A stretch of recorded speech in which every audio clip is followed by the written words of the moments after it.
Hey guys, this is Jess here at Summit RV. I'm here today with one of our lead technicians, Jeff Adams, and we are going to give you a little bit of information about winterization, why you should do it, what it even is about, and we are going to talk to you. I'm going to turn you around here and let you talk to Jeff.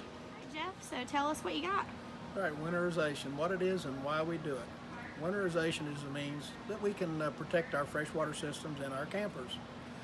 It usually takes non-toxic antifreeze, a couple of gallons, and usually half hour or so. And what we do is we drain our hot water heater and check the anode rot if you have one, because not all water heaters do. We drain our fresh tank and also make sure our waste tanks are empty. When you winterize, you'll find your water pump. A lot of your campers today come with a winterizing kit already attached, which makes it very easy. You put the suction hose in the gallon of antifreeze, turn your water pump on, and it provides antifreeze to all your lines and faucets.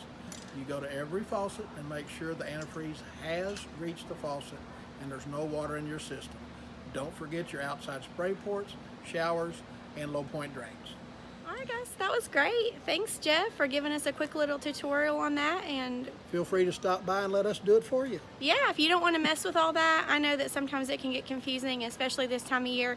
If you're busy and you have family, and you've got soccer games and football games and cheerleading, and you've got grandkids that are doing all those things, maybe you don't want to mess with it, but we'll do it for you.